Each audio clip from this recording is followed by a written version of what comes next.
I'm Miranda Rake. And I'm Sarah Wheeler, and this is The Mother of It All, where we take on motherhood through the lens of culture and culture through the lens of motherhood.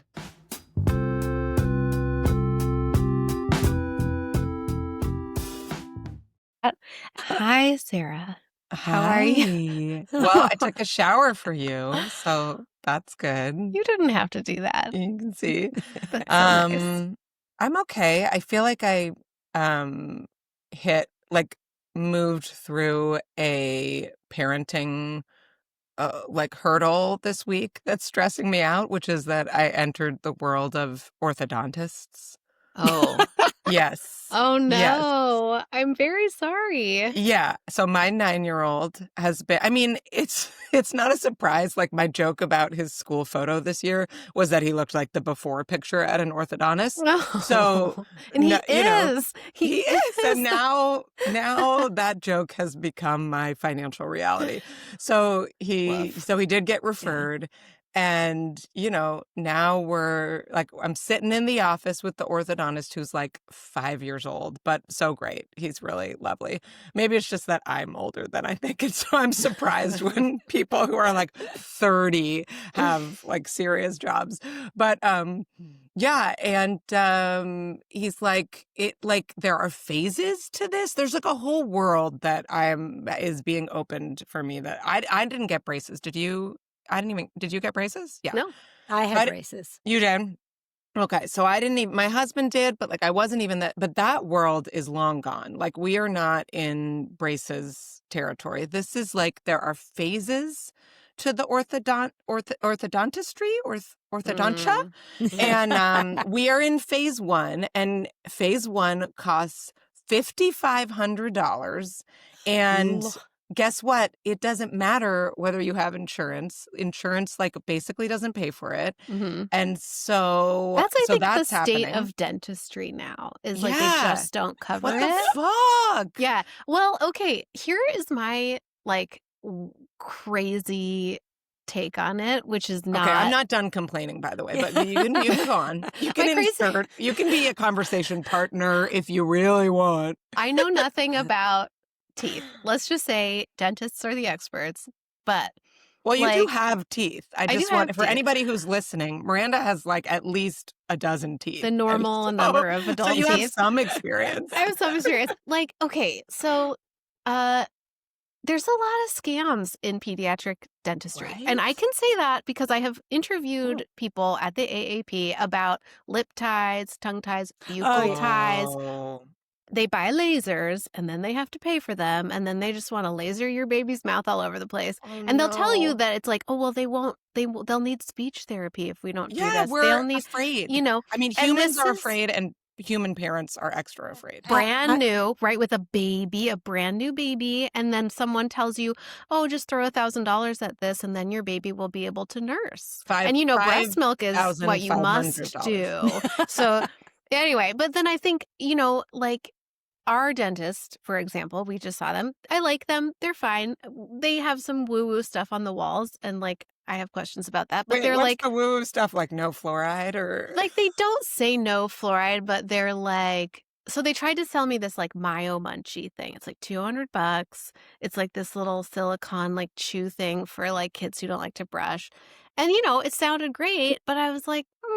I'm not going to do that, right? And I just feel they say stuff that's kind of weird sometimes. There's a lot of stuff on the walls about mouth breathing, which I get that's I understand the mouth whole breathing thing. Is really hot right now. It is. It feels a little right? It's a little new agey. Right, which I've heard criticisms of that breath book. Am I allowed to? Yeah, because I'm my day job is I'm a pediatric ENT. Both mouth breathing, tongue tie, the tongue tie thing has exploded. I'm old. Yes. You guys are young, so I don't want to hear anything. Not compared to my orthodontist. Well, compared to me, Dana. You guys are like children.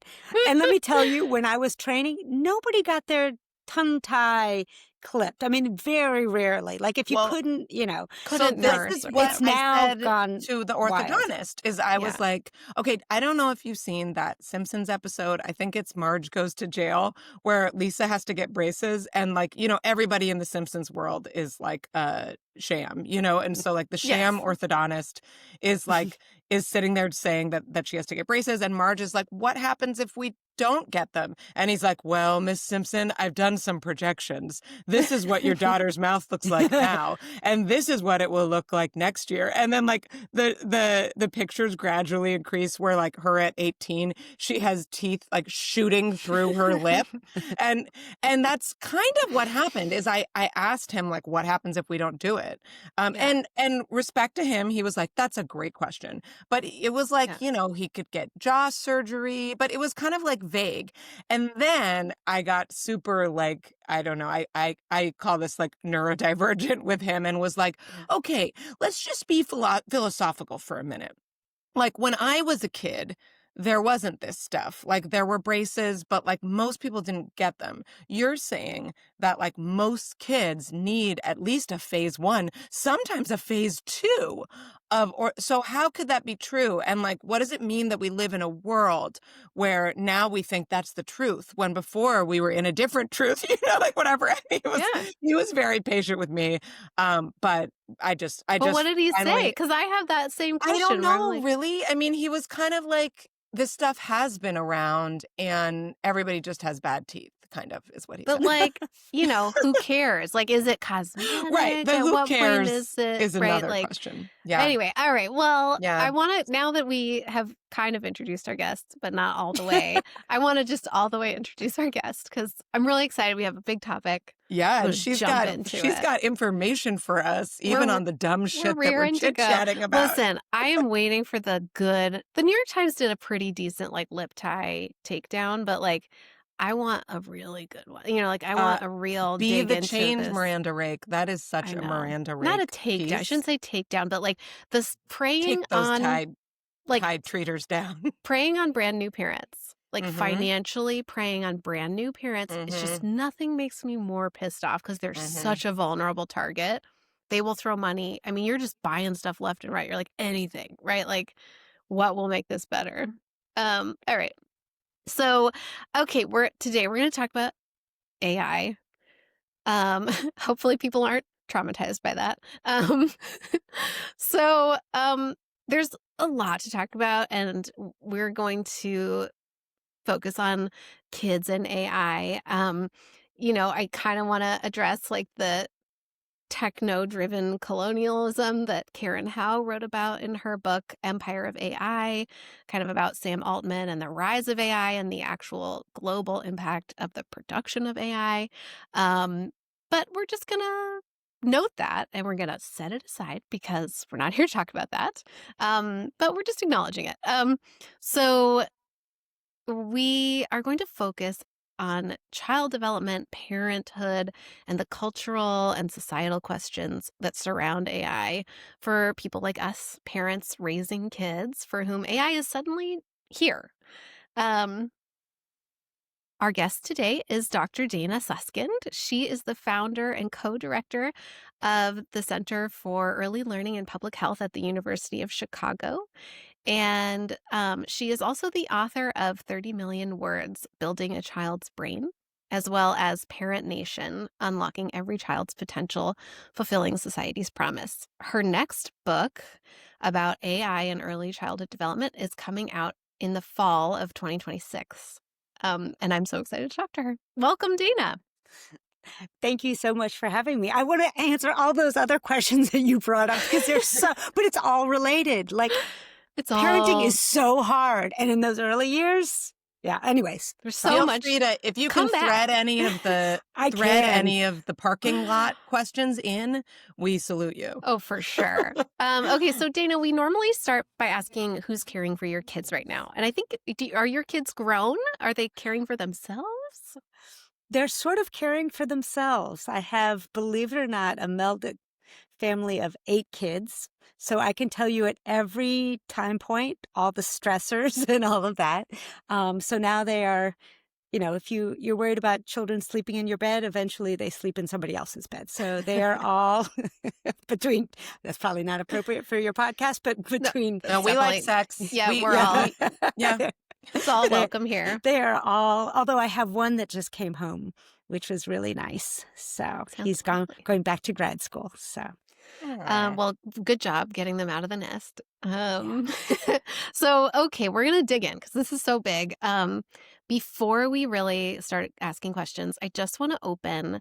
In preparing for this episode, I found a recent statement from UNICEF together with the World Economic Forum that really sums up so much of what I want to hear your thoughts about.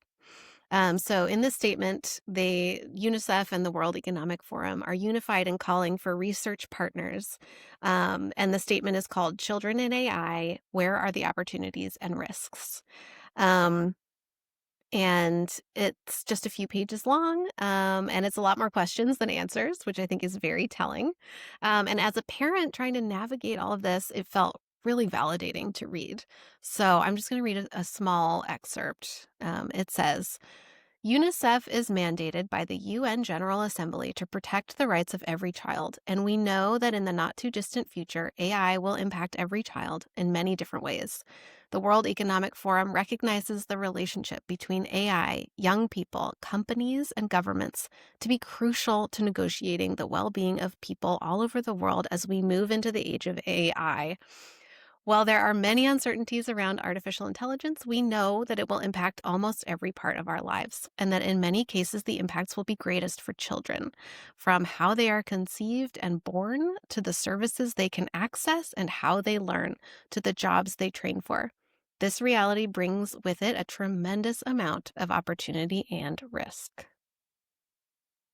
I'm so anxious just like listening to that. I just have to name that for any listeners that are I love that any statement on children that asks more questions than answers, I am down for. That is some humility I want to get behind. And I'm just noticing how uncomfortable this topic makes me. Mm-hmm. Which means we should talk about it. For sure. Well, if you have thoughts to share, Dana, feel free, but we can also just jump into No. I mean, I want to validate exactly what you just said, Sarah, is that there are so many more questions than there are answers, and that is extremely anxiety provoking. And it's actually one of the reasons I started writing this book, was to really try to understand and wrap my head around, this new age of AI. I think the statement is heartening, right? Though I think parents are really hungry for more guidance.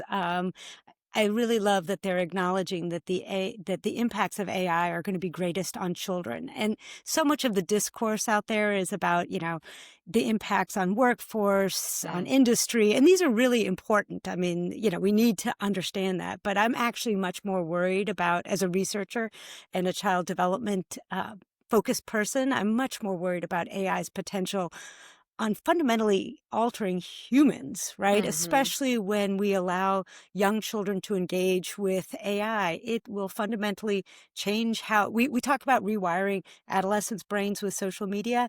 AI in the early childhood space has huge potential impacts. So, Well, that's, my first question is really, you're a surgeon, you specialize in hearing loss and cochlear.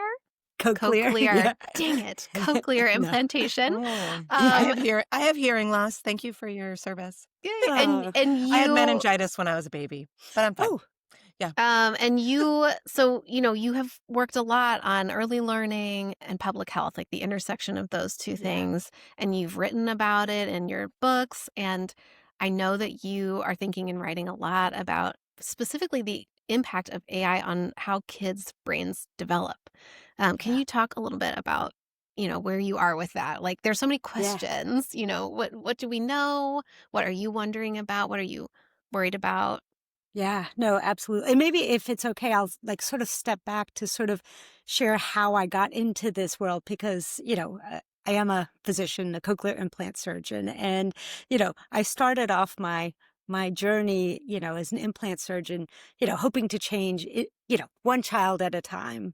By giving children born deaf cochlear implants, you allow them to access sound, hearing, and spoken language. I wanted no barriers for children whose parents desired them to have spoken language. But you know, early in my practice, I started noticing profound differences in my patients' progress, with some of them, excelling developmentally and others not at all. Some learned how to talk, others didn't. And really the ability to hear, it turned out, didn't always allow them to fully unlock their full capacity to learn and thrive. And so this is going to connect up to AI, I promise you.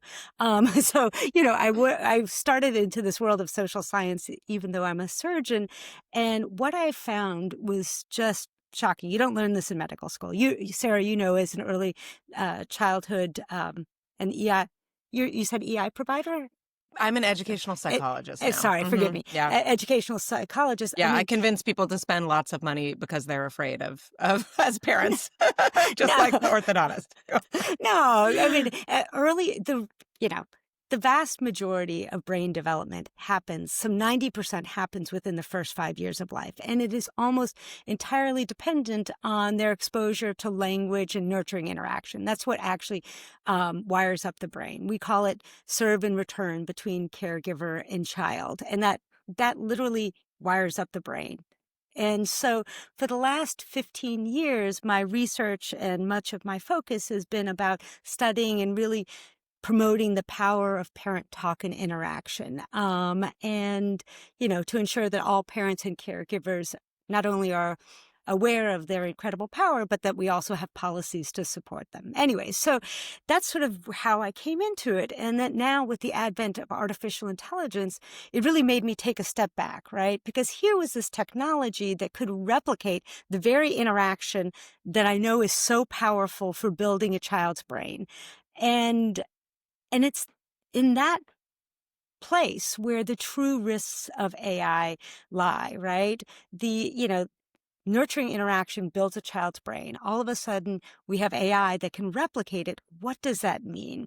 Yeah. And so as I thought about it, so often we think about the early years of building, language and vocabulary and school readiness, which are all really important, cognitive skills. But as I sort of reflected back and looked at the science, really understanding that this nurturing interaction builds the social brain, our ability as humans to connect, to be human.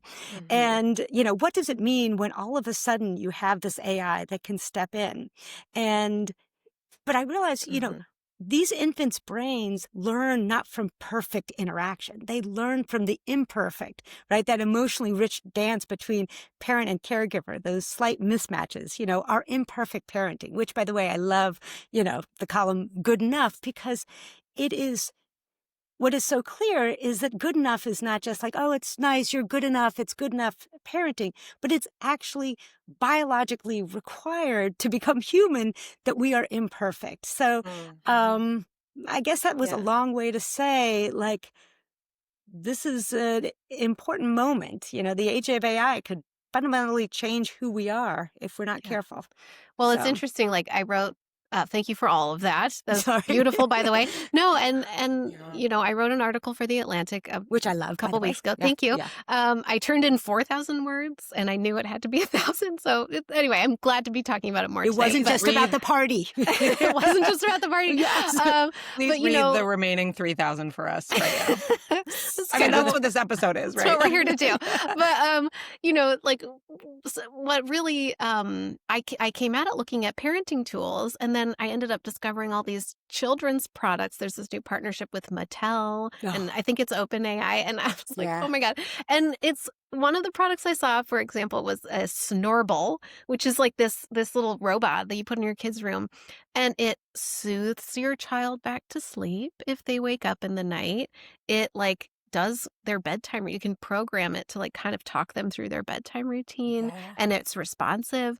And it gave me the total creeps. So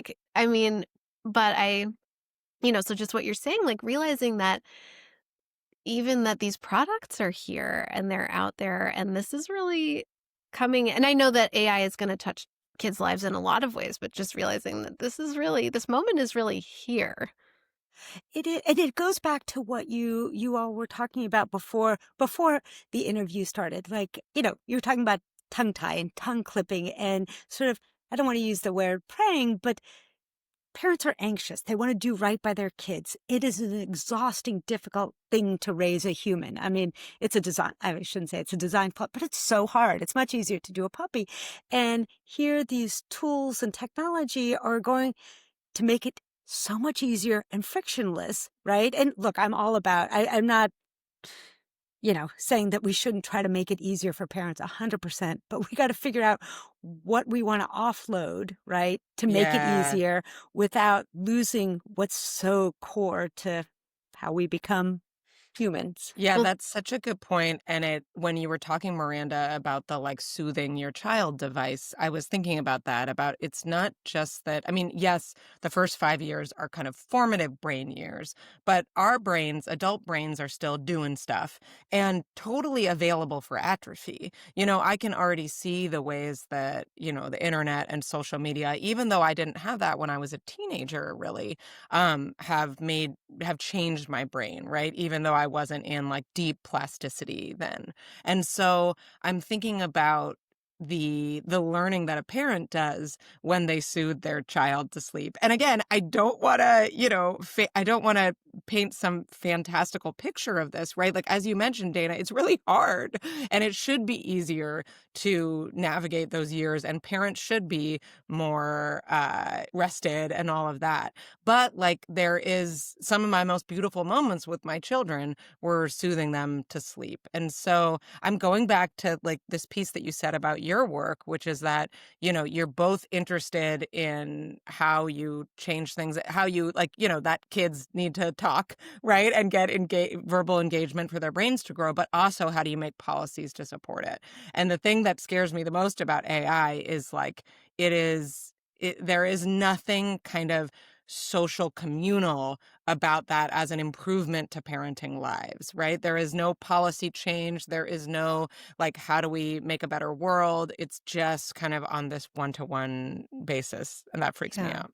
Yeah. Well, and I want to touch on what you said. Like, I learned, and maybe you both know this, but in writing the AI piece, I talked to Rebecca Winthrop, who I at know her. Brookings, who's working a lot on AI Yeah. and education. And what she said we risk losing as parents is because I was talking about, how we know our children and how apps like Dr. Becky's app with its chatbot, when you turn to that app to solve a parenting problem, I sort of feel that you are inevitably turning away from the moment, right? You're going to this bot, and it's like, well, what's in the moment for you? What are you then missing, right? When you go there. And um she talked about tacit knowledge, like the way you know your child and how important that is, and for your bond and for the connection. And you think, we talk all the time on the show, I feel like it comes up that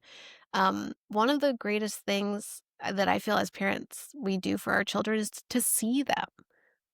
And I feel that with my parents, or my mom particularly, like, and that's what your kids ask of us, right? Like, our kids are always saying, like, watch me, watch this, see this. And I think that, oh my God, so much right now with my 7-year-old. and it can be a little much, right? I'm actually not, I don't know if I'm learning from it.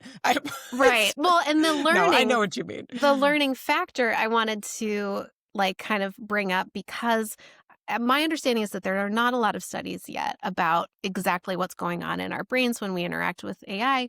But there was there's MIT study that made a lot of headlines that did measure what happened when kids use AI to help them do schoolwork. I think they were writing an essay, and it showed that it did decrease the amount of like learning that was happening in their brain. And so I'm curious, Dana, what else do we know right now about what happens when kids interact with AI? Yeah, no. I mean, it's such an important question. I mean, look, we're at the beginning of the science, but there's actually a fair amount of science. I want to sort of go back to, what you were mentioning that Rebecca mentioned, this idea of tacit knowledge. I really think, I think about it as a parenting GPS, right? Much of this AI, these algorithms, these LLMs, that you were mentioning are built on sort of population level data, right? They're not really individualized about you and your child. And every parent has this parent GPS.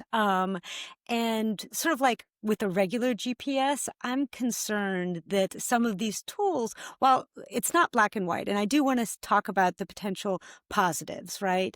I'm worried that if we rely so much on these tools, that this sort of innate parenting GPS will be eroded.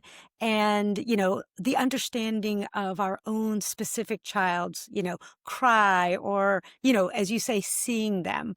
And that we'll get so sort of dependent on this, these technologies that tell you, okay, this is what your baby is saying when they're crying in this way, or this is, what they're saying, that, we won't believe in our own selves. Yeah, that's a great metaphor. Like, no longer know how to drive around my town, 100. And how about the phone? I mean, do you know anybody? I don't even know anybody, even my kids' phone numbers, right? Yeah, because I've cognitively offloaded it. And so that's one of the risks. But, the other risk that you mentioned is sort of the communal aspect. We know that, parenting is lonely, and in our society, which has become, that much more isolated, we risk, becoming even more isolated. I wish these technology companies would work as hard on how do you leverage AI to be pro-social, to bring us together? Because you could imagine how these, LLMs could actually, everything is a design choice, right? They could make design choices that, find community as opposed to like find me a retired woman in my community who will come rock my baby at night so I can sleep. Like, I don't want help from AI or technology. I want help from people. Well, and I want help figuring out how to navigate that. Like the Dr. Becky app, not to like keep throwing her under the bus, but like it's when I interviewed her about it, she was saying like, well, it is community, but it's an online community. And okay, that is a community. Sure. In the pandemic, I was in like a Reddit group for pregnant ladies that really supported me. And that was a moment when that was all I had. That was the only option I had. So great. That was awesome. But we need IRL. Yeah. Yes, you need, I talked to Rebecca too. She mentioned like, well, no one in that group is coming over to like watch your dog so you can take your kid to the emergency room or whatever. Right. Like this is my rant, like all the Google Gemini ads where it's like many scenes of like people like they move into a new house and then they ask Gemini about like how to fix the water boiler. And then, someone's like putting together furniture and they're like, how do I do this? Or like grilling and they're like, how do I grill chicken? And I'm like, it drives my kids crazy. I just yell at the TV and I'm like, call a fucking friend. Yes. Call your dad. You haven't talked to your dad in a while and he's going to die soon. He would love to tell you how to grill chicken. Yeah. Yeah. But it's exactly right. I mean, we need those connections and I won't go down the neuroscience avenue, but there's so much. We are social beings. Humans are social beings. And we have over and over, we've tried to replicate it, right, with the social media. It doesn't work because we need in real life. Our brains sync up. I could go into neurosynchrony and all these other things. We trust you. Yeah. we need to be with other humans. And and our kids, they must need it more. I would imagine a developing brain, it must be even more essential that they're not interacting with a bot. I mean, getting their questions answered by a bot. No, 100%. It's sort of understanding that how we, our relationship map, how we view relationships is built early on, right? Our attachment to our caregiver. What happens when you attach to an automaton? How does that, that's frictionless, that always is happy, who never shows you any unhappiness or irritation, right? That's what you'll expect from every relationship. And, if you think we're isolated now, it's very, but look, we have to, on the other hand, I do want to be, nothing is black and white, right? Yeah. How, what are the things that it can help with? And like, I'm not against, I don't believe in chatbots as companions for little kids. Let me just say that straight up. But an app for a parent that, if it's in the middle of the night, right? Or you have postpartum depression. And there are, like everything, there are use cases. It just, what happens is then it's a slippery slope that it becomes your entire support system. And that's not a good thing. So, well, I want to ask, we have like one of the things that the UNICEF statement touches on too is the way that the world is going to change and, cultural change that will impact parents is on my mind with AI and trying to help your kids navigate something that you barely understand. And when I was researching my article, I read this thing that two Princeton professors wrote where they said that AI will supercharge capitalism. And they believe, and which makes sense. And I can see a world where the existence of AI also supercharges what is expected of us as humans. And on one hand, I want to insulate my kids from that.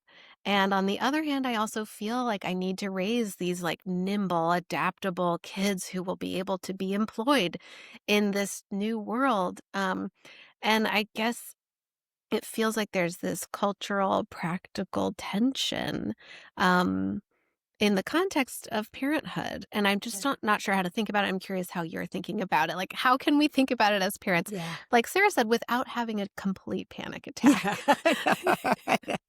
Trust me, I'm a parent, and my kids are older, and I often think, look, can I say it's not a risk? I do think it's a risk, but this is the counterintuitive part. I think the solution is really to double down on equipping our children with those distinctly human capabilities, creativity, critical thinking, empathy, adaptability. And ironically, those skills not only will best serve them in the future because, being the smartest kid in the room who can code, that ain't going to do it because AI will be able to do it 1,000-fold better. But these skills, ironically, are the ones that are built by human interaction. The stuff that was the reason that I got into the social sciences, the reason that a surgeon stepped out of the operating room, that human interaction is what actually builds those distinctly human skills. It's AI erodes them, right? It threatens them. Just like social media created a generation of kids who struggle with face-to-face, that human interaction will give them those skills that they need. Can you predict what exactly, the job market's going to look like? I can't tell you exactly, but I do know that AI won't be able to replicate that. And so, I think that's that human interaction is going to be key. Even It more. seems like, is that going to become like being skillful socially? I wonder, will that become like a commodity? It almost seems like, I feel like for our generation, Sarah, like I almost feel like I'm a weirdo because I'm really comfortable making phone calls. And I remember I worked at a magazine a long time ago where like that was my main job. What? I had to. It was a magazine. A magazine. I was at Food and Wine magazine, and physical. And I primarily had to those. make phone calls. Like I would just cold call all day, and being comfortable, and they were like, "Can you do that? Are you comfortable doing that?" And I was like, "Yeah, I don't care." But like, I realized that was becoming less and less because people were texting a lot, and they didn't want to ever answer the phone, and but yeah, I mean, I was thinking about when I get panicked about AI or whatever, I think about, or even screens, right? Like, oh, so they're going to come for my kids, or my kids spend so much time on screens at school. I hate it. Like, I try to think about, well, what can I fill their brains with? Like, I was at the forest yesterday walking in the woods. It's like, don't tell your kid, don't run. Tell them, walk, please. Right. What do you do instead? Okay, go on. Yeah. So I wonder about thinking about that, like thinking about not worrying so much maybe about what is happening, right? Like the train has left the station, right? There's nothing you can do to stop it, but what you can still go on your bike, and you can still go for a walk, and you can still like, I don't know, have dinner together or whatever. I love that. Yeah. I want to play I want to do like my philosophical, obnoxious question, like I said to the orthodontist. Can I give you one, Dana? Yes, absolutely. Except I want to say, can I just say yes, one thing? please, yes, about the forest The and great, the bike. no, about those capabilities. They're going to be the titans of industry, right? We've had these people who don't really connect and who've been technologically very savvy running. Maybe you all will be running the world, the distinctly human people who can connect. So the weirdos, on their bikes. Zuckerberg is out. But Someone else is it. What if, like, what was our question about braces? Like, what if it doesn't matter? Like, I'm kind of like, my devil's advocate question is like, there are all of these. Culture is so complex, right? Like, Dana, I'm sure you spent a lot of time listening to, the backlash to people around cochlear implants, talking about the effects that they can have sometimes on, disconnecting deaf kids from deaf culture, right? But at the same time, people argue like, yeah, that's great. Deaf culture is awesome. And we're in a world that doesn't accommodate that at all, where like it just is really hard because our world isn't built well to kind of give access to people with all kinds of hearing levels and different languages, right? Like, and so if the new AI world is oriented towards this other kind of brain that we can't even hypothesize, what if all of these social skills actually just fall away and don't matter? Yeah. Sarah, you certainly were a professor from the University of Chicago in your last life. Just so you know, that is. I don't know if that's a good thing or not. You'll come and visit and we'll make it. No, it's great. No. But these are really important. So I'm not making. Look, you make an important point. What I can tell you is this. Humans, the original human species were built as, social beings that we connected. I mean, language was thought to actually come from, the fact that raising babies were so hard. So we had to, as women, had to be communal and be able to communicate so we could raise these kids, But you're right. Each and every technologic stage from, cave drawings to the Gutenberg press to technology, it's rewired our brains and we've become resilient. I think it's an important question. There are two things that I want to point out though. One, which is just an interesting factoid. There's this guy, a roboticist at Yale, Brian Scazzolati, who actually had a study where he showed that social robots can teach sign language to babies born deaf, which I thought was really cool. Part of the reason related to children born deaf and cochlear implants that's a little bit complicated is that 90% of children born deaf are born to hearing parents who can only use spoken language. Right, that's the reality. Yeah, but to your point, and this is the potential great things about AI and these advances is that, it can become, maybe it'll become, let's be not Pollyanna, but hopeful, right? It can provide access to people who couldn't, weren't always included, or like these AI, the AirPods. Now they can do immediate translation into other languages. Like that's breaking down a barrier. That's exactly no. At the PTA meetings at my school, like we are now working on actually having translation, right? And so that could be a human connector, right? Maybe there'll be more of that stuff. I'm not optimistic. No, I know. And that's what I wanted. That was the second thing. I'll tell you honestly what I'm most worried about. You talked about supercharging capitalism. I'm worried about AI supercharging inequality in an unexpected way, right? By turning, this authentic human connection that, you will ensure that your children have it, right? But it'll become like a luxury good, sort of like organic food, only fit, in the classrooms where only, because humans are so expensive to pay, certainly Zuckerberg's kids will have humans teaching them. Right. And they then will others hike in the woods. Yeah. Whatever woods we are already left. have that, right? We already see that. I was literally having a pedicure this morning with my friend, and we were talking about how much we hate that our kids have these Chromebooks. And I just learned can access YouTube on them. I'm gonna deal with that later. But anyway, like, and I was talking about how I'm committed to public school, but but this is the kind of thing that would get me to private because I know that Right.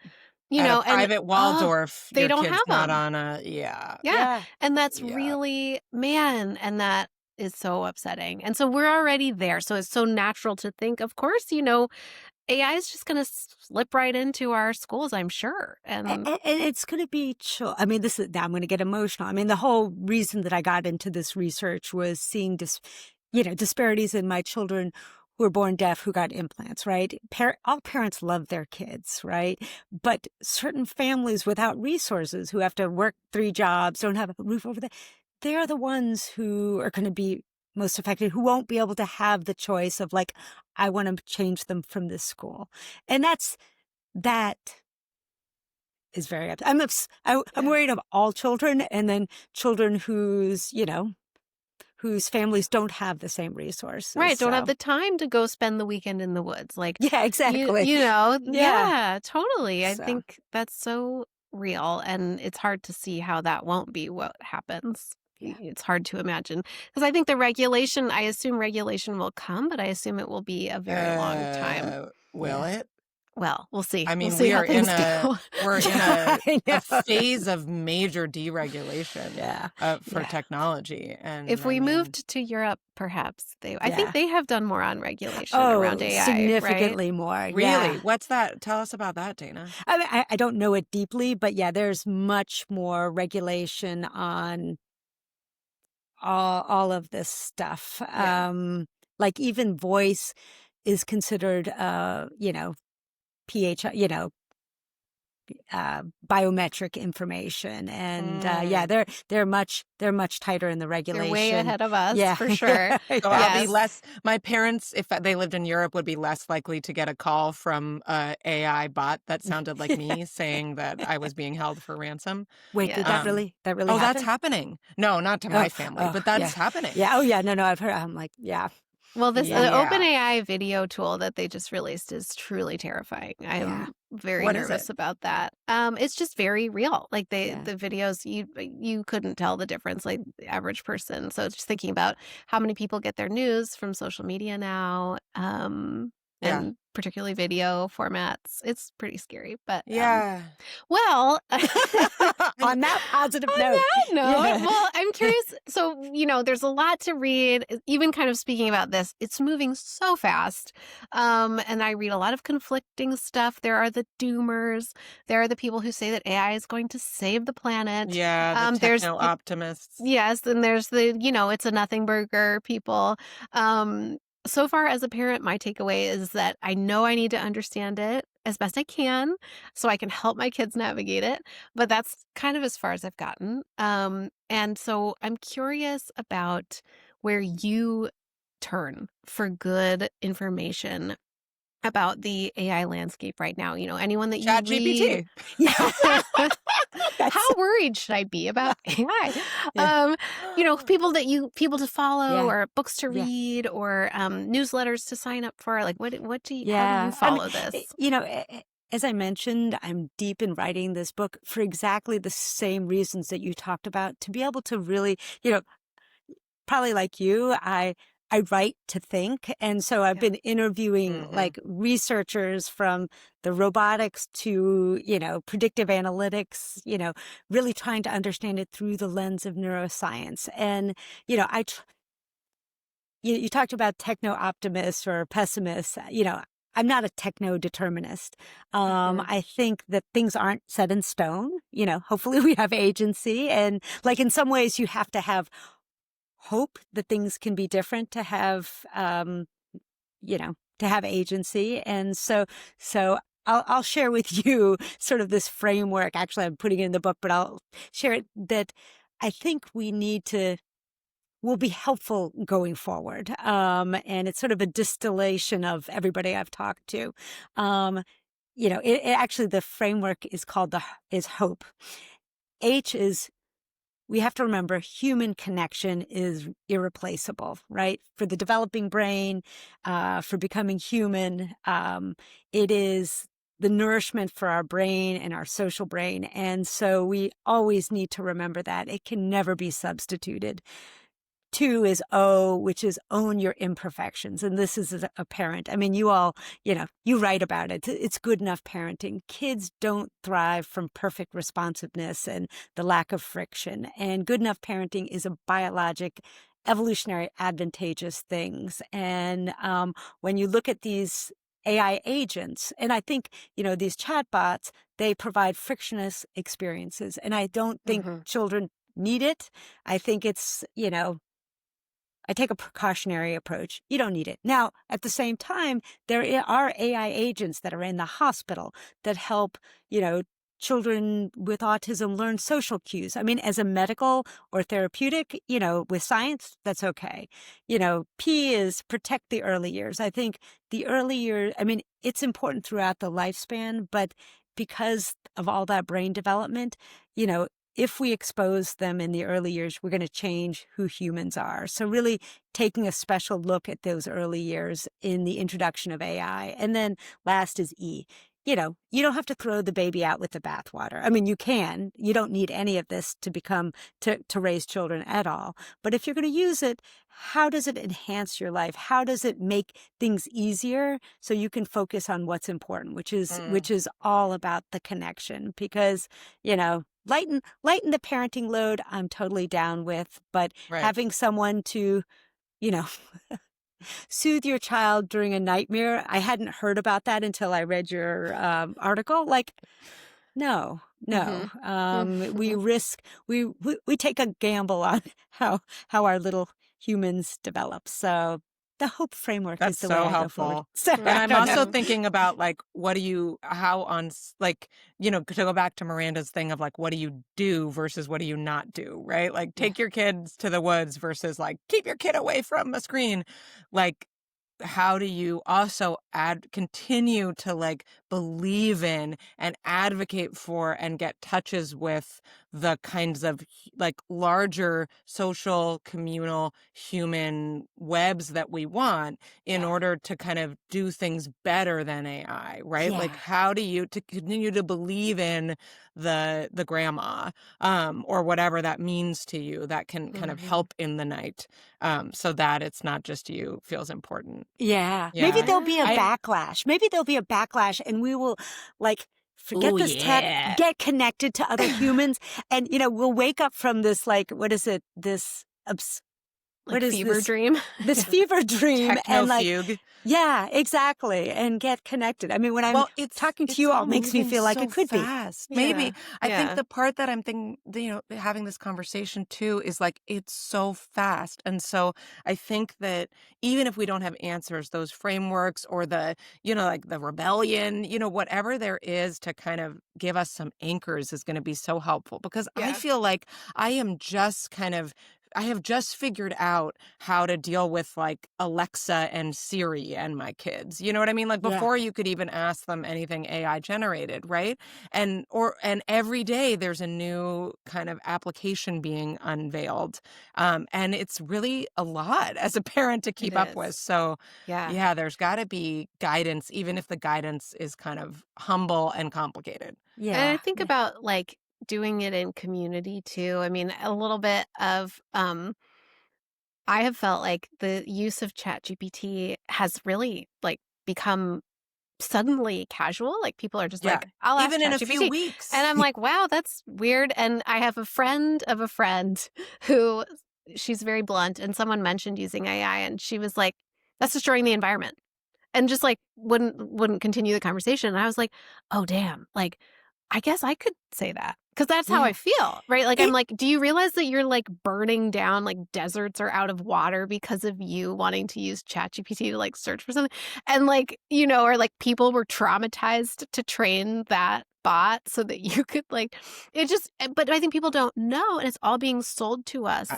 We're getting the hard sell and it's coming from every direction. And I got to say, I know, but it helps me, with my work. And so like it helps me make guided notes for my workshop participants, from a set of slides. Like that's something it does really well. And it's when I'm thinking about enhancing, does it enhance my life so I can focus on the important things? In that case, I think it does. Yeah. And it's like Amazon. It's like it's hard to say no to that, even in the face of kind of understanding in some vague way the costs and the It's harms. hard. And I think I need increasingly help. it's going to be hard. I think that's something that we, it's hard and it's no perfect. And it is like a trade-off, like I think like I've talked about before, like not using Meta products like isolates me in some ways has isolated me because I didn't join this WhatsApp group for my school. And, it's we all have to determine where the line is. And I think right now with AI, it's very hard to see because it's changing so fast and happening so quickly. But I love your framework, Dana, though, because it's very straightforward and especially thinking about those crucial early years. Like when you say I'm thinking like 0 to 5 or like how do you or think even of I'd even say 0 to 8. Although honestly, it's all maybe it's because I'm a early childhood. I said early years. I meant young humans. So The like wait until 8th thing about phones. Like there's a communal actually like after effect of technological enhancement that like the fact that kids were getting phones earlier led to this movement where parents joined together and kind of signed this pledge in their micro community to kind of, because it's so hard once like one kid has a phone, it becomes, to say we're going to wait until 8th grade to get our kids cell phones. You could almost do a like wait until 8 for AI. Yeah. Mm-hmm. No, 100%. No, I love that. And actually, the good thing is we don't have to stress. We can forget about the intensive parenting about getting your kid to be able to do all these skills that we still want them educated, but maybe that's one positive thing, wait till 8 and it's sort of like the good enough parenting, right? Be kind to yourself. Sarah, it's fine to get your special notes on ChatGPT, but they're not special. They're very generic, but they do the trick. Well, and the idea of the imperfection embracing, like I think we have struggled with the age of optimized parenting. A lot of millennial parents really absorbed these messages of optimization. And it's interesting to think about what AI supercharges. And I'm like, can it also supercharge the backlash against the optimize and be like, actually, what makes me a good parent is my humanity, is my imperfection, is my humanness, and my like coming to my kids saying, wow, sorry I screamed at you. I was having a hard day.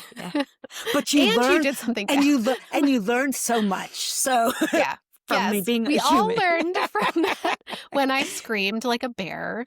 And I'm sorry about that. Look, as a mom, I can tell you, I was so far from perfect. And there was a period of time where I was a single parent and it was like hard.